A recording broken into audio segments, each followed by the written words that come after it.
ಎಲ್ಲರಿಗೂ ನಮಸ್ಕಾರ. ನನ್ನ ಹೆಸರು ಡಾಕ್ಟರ್ ಮಮತಾ ಎನ್, ಅರ್ಥಶಾಸ್ತ್ರ ಸಹ ಪ್ರಾಧ್ಯಾಪಕರು, ಸರ್ಕಾರಿ ಪ್ರಥಮ ದರ್ಜೆ ಕಾಲೇಜು ಕುಣಿಗಲ್, ತುಮಕೂರು ವಿಶ್ವವಿದ್ಯಾನಿಲಯ. ನಾವು ಇಂದು ಮೊನೋಪಲಿ ಏಕಸ್ವಾಮ್ಯ ಮಾರುಕಟ್ಟೆ ಬಗ್ಗೆ ತಿಳ್ಕೊಳ್ತಾ ಇದ್ದೇವೆ.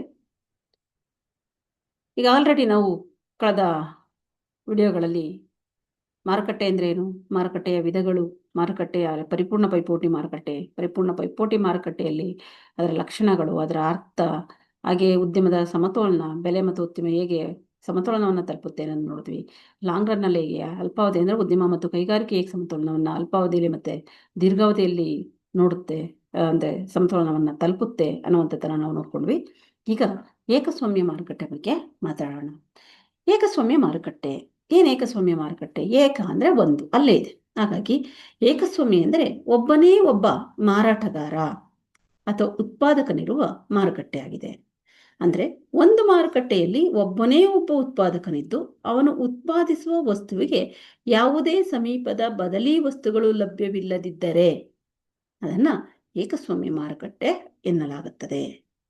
ಇಲ್ಲಿ ಏಕಸ್ವಾಮ್ಯ ಪದವನ್ನು ಗ್ರೀಕ್ ಭಾಷೆಯ ಮೊನೋ ಮತ್ತು ಪಲಿ ಎಂಬ ಎರಡು ಶಬ್ದಗಳಿಂದ ಪಡೆಯಲಾಗಿದೆ. ಮೊನೋ ಎಂದರೆ ಒಂದು ಅಂತ, ಹಾಗೂ ಪಲಿ ಅಂದರೆ ಮಾರಾಟಗಾರ ಎಂಬ ಅರ್ಥ ಇದೆ. ಆದ್ದರಿಂದ ಏಕಸ್ವಾಮ್ಯ ಅಂದರೆ ಒಬ್ಬನೇ ಉತ್ಪಾದನಾಕಾರ ಒಂದು ವಸ್ತುವಿನ ಪೂರೈಕೆ ಮೇಲೆ ಸಂಪೂರ್ಣ ಹತೋಟಿ ಸಾಧಿಸಲಾಗಿರುವ ಮಾರುಕಟ್ಟೆಯಾಗಿದೆ. ಅಂದರೆ ಒಬ್ಬನೇ ಒಬ್ಬ ಮಾರಾಟಗಾರನಿರುವಂಥದ್ದು ಅಥವಾ ಒಬ್ಬನೇ ಒಬ್ಬ ಉತ್ಪಾದಕನಿರುವಂತಹ ಮಾರುಕಟ್ಟೆಯನ್ನು ನಾವು ಏಕಸ್ವಾಮ್ಯ ಮಾರುಕಟ್ಟೆ ಅಂತೇಳಿ ಕರಿತೀವಿ. ಈ ಮಾರುಕಟ್ಟೆಯಲ್ಲಿ ಕೈಗಾರಿಕೆಗೆ ಹೊಸ ಉದ್ಯಮಗಳ ಪ್ರವೇಶದ ಮೇಲೆ ನಿರ್ಬಂಧ, ಅಂದರೆ ಸಂಪೂರ್ಣ ನಿರ್ಬಂಧ ಇರುತ್ತೆ. ಯಾರೂ ಸಹ ಹೊಸದಾಗಿ ಮಾರುಕಟ್ಟೆಯನ್ನು ಪ್ರವೇಶವನ್ನು ಮಾಡಲಿಕ್ಕೆ ಇಲ್ಲಿ ಅವಕಾಶಗಳು ಇರೋದೇ ಇಲ್ಲ. ಈ ಹಿನ್ನೆಲೆಯಲ್ಲಿ ಏಕಸ್ವಾಮ್ಯ ಮಾರುಕಟ್ಟೆಯಲ್ಲಿ ಪರಿಪೂರ್ಣ ಪೈಪೋಟಿ ಮಾರುಕಟ್ಟೆಯ ಸನ್ನಿವೇಶಕ್ಕೆ ಸಂಪೂರ್ಣವಾಗಿ ಇದು ವಿರುದ್ಧವಾದಂತಹ ಒಂದು ಸನ್ನಿವೇಶ ಅಂತೇಳಿ ನಾವು ಹೇಳ್ಬಹುದು. ಈಗಾಗಲೇ ನಾನು ಏಕಸ್ವಾಮ್ಯ ಮಾರುಕಟ್ಟೆ ಅಂದರೆ ಏನು ಹೇಳಿದೆ, ಒಬ್ಬನೇ ಒಬ್ಬ ಉತ್ಪಾದಕನಿರುವ ಮಾರುಕಟ್ಟೆ ಅಂತ. ಇದರ ಕುರಿತು ಕೆಲವೊಂದು ಅರ್ಥಶಾಸ್ತ್ರಜ್ಞರು ತಮ್ಮದೇ ಆದ ರೀತಿಯಲ್ಲಿ ವ್ಯಾಖ್ಯಾನವನ್ನು ನೀಡಿದ್ದಾರೆ. ಅದರಲ್ಲಿ ಪ್ರಮುಖವಾಗಿ ನಾವಿಲ್ಲಿ ಟ್ರಿಫಿನ್ ರವರ ವ್ಯಾಖ್ಯಾನವನ್ನು ನಾವು ನೋಡೋದಾದ್ರೆ, ಯಾವ ಉದ್ಯಮವು ತಾನು ಮಾರಾಟ ಮಾಡುವ ವಸ್ತುವಿನ ಬೆಲೆಯನ್ನು ಬದಲಾಯಿಸುವ ಪೂರ್ಣ ಸ್ವಾತಂತ್ರ್ಯ ಪಡೆದಿರುತ್ತದೋ ಅದೇ ಏಕಸ್ವಾಮ್ಯ. ಅಂದರೆ ಯಾವುದೇ ಒಂದು ಉದ್ಯಮ ತಾನು ಉತ್ಪಾದನೆ ಮಾಡಿ ಮಾರಾಟ ಮಾಡುತ್ತಿರುವ ವಸ್ತುವಿನ ಬೆಲೆಯನ್ನು ಸಂಪೂರ್ಣವಾಗಿ ಬದಲಾಯಿಸುವ ಸ್ವಾತಂತ್ರ್ಯವನ್ನು ಪಡ್ಕೊಂಡಿರ್ತಾನೋ, ಎಲ್ಲಿ ಆ ಒಂದು ಸ್ವಾತಂತ್ರ್ಯ ಇರುತ್ತೋ ಅದೇ ಏಕಸ್ವಾಮ್ಯ ಅನ್ನುವಂಥದ್ದು ಟ್ರಿಫಿನ್ ರವರ ಅಭಿಪ್ರಾಯ. ಹಾಗೆ ಲೆಫ್ವಿಚ್ ಹೇಳುವಂತೆ, ಉತ್ತಮ ಬದಲಿ ವಸ್ತು ಲಭ್ಯವಿರದ ವಸ್ತುವನ್ನು ಉದ್ಯಮ ಸಂಸ್ಥೆಯೊಂದು ಮಾರಾಟ ಮಾಡುತ್ತಿರುವ ಸನ್ನಿವೇಶವೇ ಶುದ್ಧ ಏಕಸ್ವಾಮ್ಯ. ಅಂದರೆ ಈಗ ನಾವು ಯಾವುದೋ ಒಂದು ವಸ್ತುವಿಗೆ ಬದಲಾಗಿ ಇನ್ನೊಂದು ವಸ್ತುವನ್ನು ಬಳಸಿ ಸರಕನ್ನು ಉತ್ಪಾದನೆ ಮಾಡಲಿಕ್ಕೆ ಸಾಧ್ಯತೆ ಇದೆ, ಅದನ್ನು ನಾವು ಆ ಬಳಕೆಯನ್ನು ಮಾಡ್ಕೊಳ್ಬಹುದು ಅಂತ ಅನ್ನುವಂಥದ್ದು. ಆದರೆ ಅಂತಹ ಸರಕು ಲಭ್ಯವಿಲ್ಲದೆ ಇರುವಂಥದ್ದು, ಉತ್ತಮ ಬದಲಿ ವಸ್ತು ಲಭ್ಯವಿರದ, ಅಂದರೆ ಒಂದು ವಸ್ತುವಿಗೆ ಮತ್ತೊಂದು ಬದಲಿ ವಸ್ತುವನ್ನು ನಾವು ಬಳಸಲಿಕ್ಕೆ ಸಾಧ್ಯತೆಯೇ ಇಲ್ಲ, ನಮಗೆ ಆ ವಸ್ತು ಬಿಟ್ಟರೆ ಬೇರೆ ಯಾವುದು ಇಲ್ಲವೇ ಇಲ್ಲ ಅನ್ನುವ ರೀತಿಯಲ್ಲಿ ಆ ವಸ್ತು ಲಭ್ಯವಿರದ ವಸ್ತುವನ್ನು ಉದ್ಯಮ ಸಂಸ್ಥೆಯೊಂದು ಮಾರಾಟ ಮಾಡುತ್ತಿರುವ ಸನ್ನಿವೇಶದಲ್ಲಿ ಶುದ್ಧ ಏಕಸ್ವಾಮ್ಯವಾಗಿದೆ. ಅಂದರೆ ಇಲ್ಲಿ ಟೊಮೊಟೊ ಅಂದರೆ ಬರೀ ಟೊಮೊಟೊ, ಅದು ಬಿಟ್ಟರೆ ಬೇರೆ ಯಾವುದೇ ನಾವು ಹುಳಿಯಾಗಿ ಆ ಒಂದು ಹುಳಿಯ ಪದಾರ್ಥಕ್ಕೆ ನಾವು ಬೆಳೆಸುವಂತಹ ಸರಕು ಇಲ್ಲದೆ ಇರುವಂಥದ್ದು, ಕೇವಲ ಅದೊಂದೇ ಇರುವಂತಹದ್ದು, ಆಪ್ಷನ್ಸೇ ಇಲ್ಲ ಅಂತ ಅನ್ನುವಂಥದ್ದೇನೆ ಏನು ಏಕಸ್ವಾಮ್ಯ ಅಂತ ಹೇಳಿ ಕರೀತಾರೆ. ಒಟ್ಟಾರೆಯಾಗಿ ನಾವು ಹೇಳೋದಾದ್ರೆ ಏಕಸ್ವಾಮ್ಯ ಎಂದರೆ ಒಬ್ಬನೇ ಒಬ್ಬ ಉತ್ಪಾದಕನಿರುವ ಮಾರುಕಟ್ಟೆ. ಅವನು ಉತ್ಪಾದಿಸುವ ವಸ್ತುವಿಗೆ ಯಾವುದೇ ಸಮೀಪದ ಉತ್ತಮ ಬದಲಿ ವಸ್ತು ಲಭ್ಯವಿರುವುದಿಲ್ಲ. ಆದ್ದರಿಂದ ಅವನು ವಸ್ತುವಿನ ಪೂರೈಕೆಯನ್ನು ಸಂಪೂರ್ಣವಾಗಿ ಹತೋಟಿಯಲ್ಲಿರಿಸಿಕೊಳ್ಳುವ, ಇಲ್ಲವ ತನಗೆ ಇಷ್ಟ ಬಂದ ಬೆಲೆಯನ್ನು ನಿರ್ಧರಿಸಿ ಗರಿಷ್ಠ ಲಾಭ ಗಳಿಸುವ ಸ್ವಾತಂತ್ರ್ಯವನ್ನು ಹೊಂದಿರ್ತಾನೆ. ಅಂದರೆ ಇಲ್ಲಿ ಏಕಸ್ವಾಮ್ಯ ಉತ್ಪಾದನಾಕಾರ ಅವನು ಎರಡು ರೀತಿಯಲ್ಲಿ ಸರಕುಗಳನ್ನು, ಅಂದರೆ ಅವನು ಸರಕನ್ನು ಉತ್ಪಾದನೆಯನ್ನು ಮಾಡಬಹುದು, ಆ ಉತ್ಪಾದಿತ ಸರಕಿನ ಬೆಲೆಯನ್ನು ನಿರ್ಧರಿಸಬಹುದು, ಅಥವಾ ಉತ್ಪಾದನಾ ಪ್ರಮಾಣವನ್ನು ಆತ ನಿರ್ಧರಿಸಬಹುದು. ಈ ಎರಡರಲ್ಲಿ ಯಾವುದಾದ್ರೂ ಸಹ ಅವನು ನಿರ್ಧರಿಸುವಂತಹ ಒಂದು ಸ್ವಾತಂತ್ರ್ಯವನ್ನು ಪಡ್ಕೊಂಡಿರ್ತಾನೆ. ಈ ಏಕಸ್ವಾಮ್ಯ ಉತ್ಪಾದನಾಕಾರ ಬೆಲೆಯನ್ನ ನಿರ್ಧರಿಸುವವನೇ ಹೊರತು ಬೆಲೆಯನ್ನ ಪಡೆಯುವನಲ್ಲ. ಆಯ್ತಾ? ಪ್ರೈಸ್ ಮೇಕರ್, ಪ್ರೈಸ್ ಟೇಕರ್ ಅಲ್ಲ ಅಂತ. ಅಂದ್ರೆ ಏಕಸ್ವಾಮ್ಯ ಎಂದರೆ ಸ್ಪರ್ಧೆ ರಹಿತತೆಯ ಅಥವಾ ಪೈಪೋಟಿ ರಹಿತತೆಯ ಸನ್ನಿವೇಶ. ಅಂದರೆ ಇವನು ಏನು ಬೆಲೆ ಹೇಳ್ತಾನೋ ಆ ಬೆಲೆಗೆ ಗ್ರಾಹಕರು ಸರಕುಗಳನ್ನು ಕೊಂಡುಕೊಳ್ಬೇಕಷ್ಟೇ. ಅದನ್ನು ಬಿಟ್ಟು ಬೇರೆ ಆಪ್ಷನ್ಸ್ ಅವ್ರಿಗೆ ಇರೋದಿಲ್ಲ. ಯಾಕೆಂದರೆ ಎಲ್ಲರೂ ಸಹ ಇಲ್ಲಿ ಇರುವನೇ ಒಬ್ಬನಾಗಿರೋದ್ರಿಂದ ಎಲ್ಲ ಗ್ರಾಹಕರು ಅವನ ಹತ್ರನೇ ಸರಕನ್ನು ಕೊಂಡ್ಕೊಳ್ಬೇಕು. ಅವನು ಕೊಟ್ಟಿದ್ದನ್ನೇ ಸ್ವೀಕಾರವನ್ನು ಮಾಡಬೇಕಾಗತ್ತೆ. ಅವನು ಹೇಳಿದ ಬೆಲೆಯಲ್ಲಿ ಸರಕನ್ನು ಕೊಂಡ್ಕೊಳ್ಬೇಕಾಗತ್ತೆ. ಯಾಕೆಂದರೆ ಬೇರೆ ನಮಗೆ ಬದಲಿ ಸರಕು ಅನ್ನುವಂಥದ್ದು ಅಥವಾ ಬೇರೊಬ್ಬ ವ್ಯಕ್ತಿ ಅನ್ನುವಂಥದ್ದು ಸರಕನ್ನು ನಮ್ಮ ಉತ್ಪಾದನೆ ಮಾಡಿ ಮಾಡುವಂಥದ್ದನ್ನು ನಾವು ಈ ಮಾರುಕಟ್ಟೆಯಲ್ಲಿ ನೋಡಲಿಕ್ಕೆ ಸಾಧ್ಯತೆ ಇಲ್ಲ. ಈ ಏಕಸ್ವಾಮ್ಯ ಮಾರುಕಟ್ಟೆ ಅಂದರೆ ಏನು ಅಂತ ನಾವು ತಿಳ್ಕೊಂಡ್ವಿ. ಈಗ ಇದರ ಲಕ್ಷಣಗಳ ಬಗ್ಗೆ ನಾವು ಸ್ವಲ್ಪ ನೋಡೋಣ. ಏಕಸ್ವಾಮ್ಯ ಮಾರುಕಟ್ಟೆಯಲ್ಲಿ ಕೆಲವೊಂದು ಲಕ್ಷಣಗಳನ್ನು ನಾವು ನೋಡ್ಬೋದು. ಅಂದರೆ ಏಕಸ್ವಾಮ್ಯ ಅಂತ ಗುರುತಿಸ್ಲಿಕ್ಕೆ, ಈ ಮಾರುಕಟ್ಟೆ ಏಕಸ್ವಾಮ್ಯ ಮಾರುಕಟ್ಟೆ ಅಂತ ನಾವು ಗುರುತಿಸ್ಲಿಕ್ಕೆ ಕೆಲವೊಂದು ಅಂಶಗಳನ್ನು ನಾವು ಅಥವಾ ಲಕ್ಷಣಗಳನ್ನು ನಾವಿಲ್ಲಿ ಗುರುತಿಸ್ಬೋದು. ಅದರಲ್ಲಿ ಪ್ರಮುಖವಾಗಿ ಒಬ್ಬನೇ ಮಾರಾಟಗಾರ. ಇಲ್ಲಿ ಏಕಸ್ವಾಮ್ಯ ಮಾರುಕಟ್ಟೆಯಲ್ಲಿ ಒಬ್ಬನೇ ಮಾರಾಟಗಾರನಿರ್ತಾನೆ.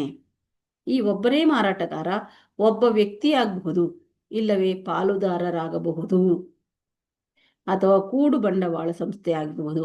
ಅಂದರೆ ಅವನೊಬ್ಬನೇ ಇರ್ತಾ ಇರ್ಬೋದು, ಅಥವಾ 2-3 ಜನ ಸೇರಿ ಅಥವಾ ಇನ್ನೊಬ್ಬ ವ್ಯಕ್ತಿ ಸೇರಿ ಅಲ್ಲಿ ಇಬ್ಬರು ಸಹ ಪಾರ್ಟ್ನರ್ ಆಗಿ ಉದ್ಯಮವನ್ನು ನಡೆಸ್ತಾ ಇರ್ಬೋದು. ಬಟ್ ಆ ಉದ್ಯಮ ಒಂದೇ ಅಂತ ಆಗಿರುತ್ತೆ ಅಲ್ಲಿಗೆ. ಅಥವಾ ಕೂಡು ಬಂಡವಾಳ ಸಂಸ್ಥೆ ಆಗಬಹುದು. ಈಗ ಸಹಕಾರಿ ಸಂಘಗಳ ರೀತಿ ಕೂಡು ಬಂಡವಾಳ ಸಂಸ್ಥೆಗಳು ಸಹ ಆಗಬಹುದು. ಆದರೆ ಅದು ಒಬ್ಬನದ್ದೇ ಅನ್ನುವಂತಹ ನಿರ್ಧಾರ ಇಲ್ಲಿ ಆಗಿರುತ್ತೆ. ಹಾಗಾಗಿ ಇದನ್ನು ಏಕಸ್ವಾಮ್ಯ ಮಾರುಕಟ್ಟೆ ಅಂತ ನಾವು ಗುರುತಿಸ್ಬೋದು. ಎರಡನೇದು ಬದಲಿ ವಸ್ತುಗಳು ಅಲಭ್ಯ.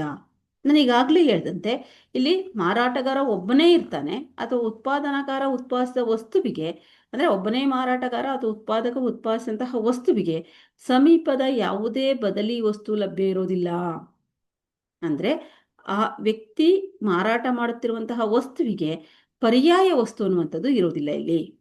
ಅಕಸ್ಮಾತ್ ಬದಲಿ ವಸ್ತು ಲಭ್ಯ ಇದೆ ಅನ್ನೋದಾದರೆ ಅದು ಏಕಸ್ವಾಮ್ಯ ಮಾರುಕಟ್ಟೆ ಆಗಿರಲಿಕ್ಕೆ ಸಾಧ್ಯನೇ ಇಲ್ಲ.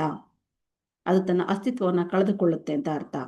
ಸಮೀಪದ ಬದಲಿ ವಸ್ತು ಲಭ್ಯವಿರದ ಕಾರಣ ಏಕಸ್ವಾಮ್ಯ ಉತ್ಪಾದನಾಕಾರ ಬೆಲೆಯ ಮೇಲೆ ಹತೋಟಿಯನ್ನು ಸಾಧಿಸ್ತಾನೆ.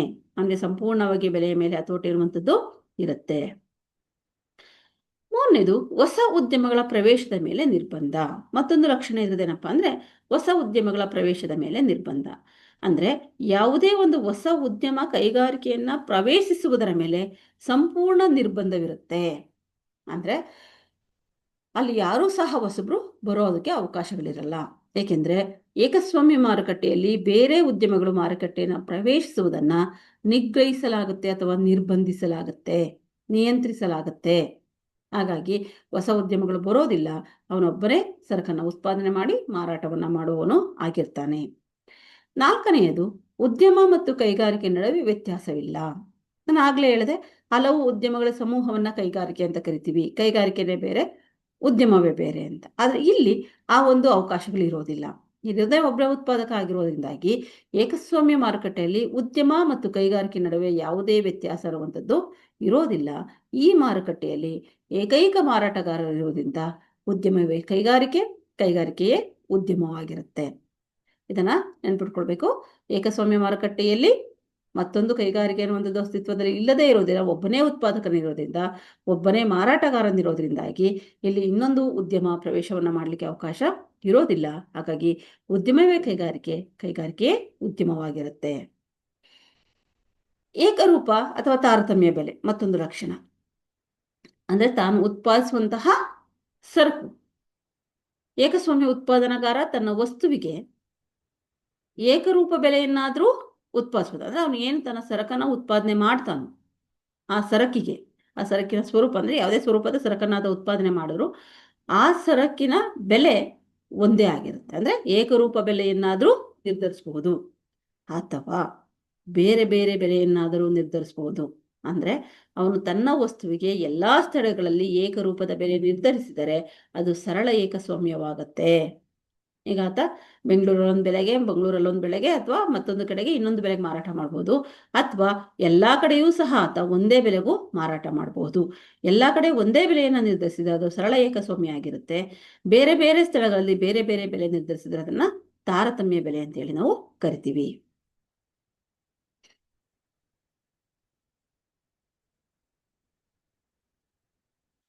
ಆರನೇದು ಸಂಪೂರ್ಣ ಹತೋಟಿ.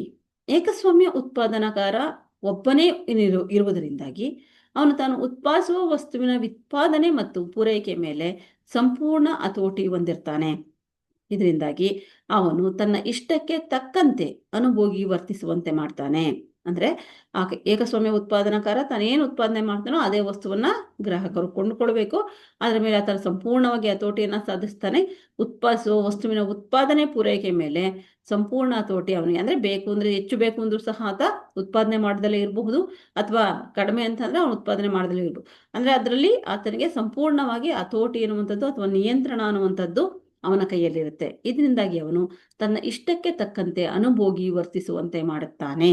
ನಮಗೆ ಜಾಸ್ತಿ ಬೇಕು ಅಂದ್ರೆ ಅವ್ನು ಕೊಡದಲ್ಲೇ ಇರಬಹುದು, ಅಥವಾ ನಮಗೆ ಕಡಿಮೆ ಬೇಕು ಅಂದ್ರೂ ಅವನು ಇಲ್ಲೇ ತಗೊಳ್ಳಿ ಇರ್ಬೋದು. ಅಂದ್ರೆ ಇಲ್ಲಿ ನಾವು ಯಾವ ರೀತಿಯಲ್ಲೂ ಸಹ ಗ್ರಾಹಕರಿಗೆ ಆದ್ಯತೆ ಅನ್ನುವಂಥದ್ದು ಇರೋಲ್ಲ, ಕೇವಲ ಆದ್ಯತೆ ಉತ್ಪಾದನಾಕಾರನಿಗೆ ಮಾತ್ರ. ಹಾಗಾಗಿ ಅವನು ಇಷ್ಟ ಬಂದಂತೆ ಅನುಭೋಗಿ ವರ್ತಿಸುವಂತೆ ಆತ ನೋಡ್ಕೊಳ್ತಾನೆ.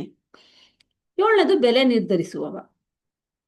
ಏಕಸ್ವಾಮ್ಯ ಉತ್ಪಾದನಾಕಾರ ಬೆಲೆ ನಿರ್ಧರಿಸುವವ ಅಥವಾ ಕೊಡುವವನೇ ಹೊರತು ಬೆಲೆ ಸ್ವೀಕರಿಸುವವನಲ್ಲ. ನಾನು ಆಗ್ಲೇ ಹೇಳಿದೆ, ಈತ ಪ್ರೈಸ್ ಮೇಕರೇ ಹೊರತು ಟೇಕರ್ ಅಲ್ಲ ಅಂತ. ಅಂದ್ರೆ ತನಗೆ ಇಷ್ಟ ಬಂದ ಬೆಲೆಯನ್ನಾದರೂ ನಿರ್ಧರಿಸಬಹುದು, ಅಥವಾ ಉತ್ಪಾದನಾ ಪ್ರಮಾಣವನ್ನಾದರೂ ನಿರ್ಧರಿಸಬಹುದು. ಎರಡರಲ್ಲಿ ಒಂದನ್ನ ಅಥವಾ ಬೆಲೆಯನ್ನಾದರೂ ನಿರ್ಧರಿಸಬಹುದು, ಇಲ್ಲ ಪೂರೈಕೆ ಇಷ್ಟು ಮಾಡಬೇಕು ಅಂತಲಾದ್ರೂ ಆತ ನಿರ್ಧರಿಸ್ಕೊಳ್ಳಿಕ್ಕೆ ಅವಕಾಶ ಇದೆ. ಆದ್ರೆ ಎರಡರ ಮೇಲಿನ ಹತೋಟಿ ಅಸಾಧ್ಯ. ಯಾಕೆಂದ್ರೆ ಈತ ಒಬ್ಬನೇ ಆಗಿರೋದ್ರಿಂದ ಈ ಕಡೆ ಬೆಲೆಯನ್ನೂ ನಿರ್ಧರಿಸಿ ಆ ಕಡೆ ಪೂರೈಕೆಯನ್ನು ನಿಯಂತ್ರಿಸುವ ಅಥವಾ ನಿರ್ಬಂಧಿಸುವ ಅಥವಾ ತನ್ನ ಹತೋಟಿಯಲ್ಲಿ ಇಟ್ಟುಕೊಳ್ಳುವಂತಹ ಒಂದು ಸಾಮರ್ಥ್ಯ ತನಗೆ ಕಡಿಮೆ ಇರುತ್ತೆ. 8ನೇದು ಗರಿಷ್ಠ ಲಾಭ. ಏಕಸ್ವಾಮ್ಯ ಉತ್ಪಾದನಾಕಾರನ ಏಕೈಕ ಉದ್ದೇಶವೆಂದರೆ ಗರಿಷ್ಠ ಲಾಭ ಗಳಿಸೋದಾಗಿದೆ. ಇದಕ್ಕೆ ಅವನ ಯಾವ ಮಾರ್ಗವನ್ನಾದರೂ ಅನುಸರಿಸಲು ತಯಾರಿರ್ತಾನೆ. ಅಂದ್ರೆ ಅವನ ಏಕೈಕ ಗುರಿ ಪ್ರತಿಯೊಬ್ಬ ಮಾರಾಟಗಾರನ ಏಕೈಕ ಗುರಿ ಲಾಭನೇ. ಹಾಗೆ ಏಕಸ್ವಾಮ್ಯ ಉತ್ಪಾದನಾಕಾರನ ಏಕೈಕ ಉದ್ದೇಶ ಏನಪ್ಪಾ ಅಂದ್ರೆ ಗರಿಷ್ಠ ಲಾಭವನ್ನ ಗಳಿಸ್ಬೇಕು ಅಂತ. ಇದಕ್ಕೆ ಅವನು ಯಾವ ಮಾರ್ಗವನ್ನಾದರೂ ಅನುಸರಿಸಬಹುದು. ಅಂದ್ರೆ ಅವನು ಅಲ್ಪ ಕಾಲದಲ್ಲಿ ಮಾತ್ರ ಅಲ್ಲದೆ ದೀರ್ಘಕಾಲದಲ್ಲೂ ಅತಿ ಹೆಚ್ಚು ಲಾಭವನ್ನ ಗಳಿಸ್ತಾನೆ. ಯಾಕೆ? ಇರೋನೇ ಒಬ್ಬ ಆಗಿರೋದ್ರಿಂದಾಗಿ ಅವನು ಅಲ್ಪಾವಧಿ ಮತ್ತು ದೀರ್ಘಾವಧಿ ಎರಡರಲ್ಲೂ ಸಹ ಬೆಲೆಯನ್ನ ಹೆಚ್ಚಿಸುವ ಮೂಲಕ ಲಾಭವನ್ನು ಗಳಿಸ್ತಾನೆ. ಕೊನೆಯದಾಗಿ ಜಾಹೀರಾತು ಇಲ್ಲ. ಏಕಸ್ವಾಮ್ಯ ಉತ್ಪಾದನಾಕಾರನಿಗೆ ಯಾವುದೇ ಪೈಪೋಟಿ ಇರೋದಿಲ್ಲ. ಅವನು ಇರೋನೇ ಒಬ್ಬನೇ ಇರೋದ್ರಿಂದಾಗಿ ಅವನಿಗೆ ಯಾವ ವಸ್ತುವಿಗೆ ಯಾವುದೇ ಪೈಪೋಟಿ, ಅಂದ್ರೆ ಅವನು ಉತ್ಪಾದಿಸುವ ವಸ್ತುವಿಗೆ ಯಾವುದೇ ರೀತಿಯ ಇತರೆ ವಸ್ತುಗಳು ಲಭ್ಯ ಇಲ್ಲದೆ ಇರೋದ್ರಿಂದಾಗಿ, ಪೈಪೋಟಿ ಇಲ್ಲದೆ ಇರೋದ್ರಿಂದಾಗಿ ಅವನು ಜಾಹೀರಾತು ಮತ್ತು ಪ್ರಚಾರದ ಮೇಲೆ ಯಾವುದೇ ವೆಚ್ಚ ಮಾಡುವ ಅವಶ್ಯಕತೆ ಇಲ್ಲ. ಆದ್ದರಿಂದ ಏಕಸ್ವಾಮ್ಯ ಮಾರುಕಟ್ಟೆಯಲ್ಲಿ ಜಾಹೀರಾತು ಮತ್ತು ಪ್ರಚಾರದ ಅಬ್ಬರ ಇರೋದಿಲ್ಲ. ಅವನು ಯಾವ ವಸ್ತುವನ್ನ ಮಾರಾಟ ಮಾಡ್ತಾನೋ, ಯಾವುದನ್ನ ಉತ್ಪಾದನೆ ಮಾಡಿ ಮಾರಾಟ ಮಾಡ್ತಾನೋ ಅದೇ ವಸ್ತುವನ್ನ ಜನ ಅಥವಾ ಗ್ರಾಹಕರು ಕೊಂಡುಕೊಳ್ಬೇಕಾಗುತ್ತೆ. ಹಾಗಾಗಿ ಇಲ್ಲಿ ಜಾಹೀರಾತಿನ ಒಂದು ಅವಶ್ಯಕತೆ ಅನ್ನುವಂಥದ್ದೇ ಬರೋದಿಲ್ಲ. ಯಾಕೆಂದ್ರೆ ಇರೋನೇ ಒಬ್ಬ ಅಂದಾಗ ಇರೋ ಎಲ್ಲಾ ಗ್ರಾಹಕರು ಅವನ ಹತ್ರನೇ ಹೋಗಿ ಸರಕನ್ನ ಕೊಂಡುಕೊಳ್ಬೇಕಾಗತ್ತೆ. ಹಾಗಾಗಿ ಜಾಹೀರಾತಿನ ಅವಶ್ಯಕತೆ ಇಲ್ಲಿ ಬರೋದಿಲ್ಲ. ಇದಿಷ್ಟು ಏಕಸ್ವಾಮ್ಯ ಮಾರುಕಟ್ಟೆ ಅಂದ್ರೆ ಏನು ಮತ್ತು ಅದರ ಲಕ್ಷಣಗಳು. Thank you one and all.